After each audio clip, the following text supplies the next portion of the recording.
Ninawasalimu kwa jina la Yesu Kristo. Kwa majina yangu naitwa Apostle William Mtui. Yes, ndugu mtangazaji, leo tumefika hapa kwa ajili ya kikao kwa ajili ya mitume na manabii, na lengo kubwa ni kuimarisha umoja wa mitume na manabii ambao uko hapa katika wilaya ya Jiji, na umoja huu unaitwa umoja wa makanisa ya kitume na kinabii nchini Tanzania. Hapa ni wilaya ya Jiji katika mkoa huu wa Arusha, ambao tunaendelea na ziara ya kwenda kwenye wilaya nyingine, na lengo kubwa ni kuwakusanya mitume na manabii kuweza kukaa pamoja, kuendelea kutengenezana, kufundishana, kuonyana, lakini pia kuombea taifa ili lizidi kuwa na amani.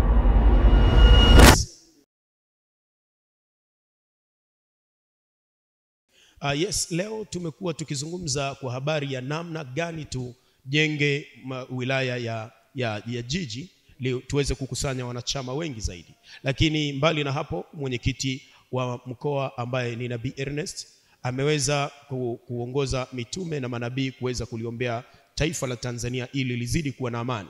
Tumeona amekuja na ufunuo tofauti kabisa leo, amekuja na bendera ya Tanzania ili tuweze kuliombea taifa. Kwa hiyo tumesikia faraja kuliombea taifa letu la Tanzania pamoja na mwenyekiti.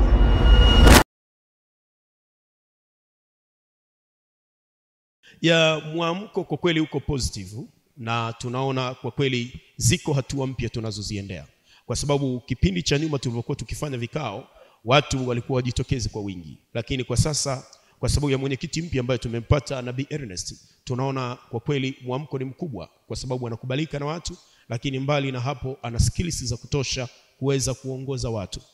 Kwa hiyo mtangazaji, tunaona kwamba mambo yako vizuri. Yes, tumetaka kuliombea taifa kwa sababu ya mambo yanavyoendelea. Kipindi cha nyuma kidogo, tarehe 29 kulikuwa na maandamano, na yale maandamano kwa kweli hayakuwa mazuri, yaliacha maafa kwa taifa, vijana walipotea, mali ziliharibiwa na mambo kadha wa kadha. So tulivyosikia tena kama tetesi kwenye mitandao kama ilivyokuwa kipindi kile kwamba wanataka kuandamana tena tarehe 9, tumeweza kuona kuna haja kubwa ya kanisa, yani mitume na manabii, kusimama pamoja kuliombea taifa amani, na yamkini Mungu ataepusha hayo yasitokee tena, kwa sababu tungependa kuona Tanzania ikiwa na amani.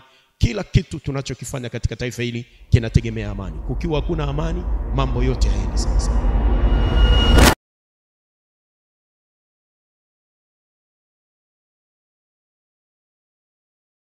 Kimsingi mchungaji au mtumishi yoyote hapaswi kuwa kwenye upande wowote. Hii ni kwa sababu ya misingi ifuatayo. Mtumishi akiwa kwenye chama fulani au akiwa kwenye msimamo fulani wa kiitikadi, kwa sababu hizi tunaita itikadi, akiwa kwenye msimamo fulani wa kiitikadi, ataonekana kuwa na ubaguzi. Kwenye makanisa wanakuja watu wa itikadi zote. Kwenye kanisa kwa mfano ninaloliongoza, watakuja watu wa CCM, watakuja watu wa Chadema, watakuja watu wa kafu na vyama vingine vyote vya siasa. Sasa mimi napaswa kuwa neutral. Wale nao waongoza wana vyama vyao vya siasa, lakini mimi napaswa kuwaongoza bila kuwa na chama, ili ni wa treat equally. Ndio maana tusimami mahali popote, lakini tunasimama zaidi kutetea maslahi ya umma pamoja na serikali, kwa sababu serikali ndio mkono pekee unaweza kutumika kuhudumia jamii hiyo na kanisa. Kwa hiyo mimi, kanisa na serikali ni mikono miwili inayotumika kwa pamoja kuihudumia jamii.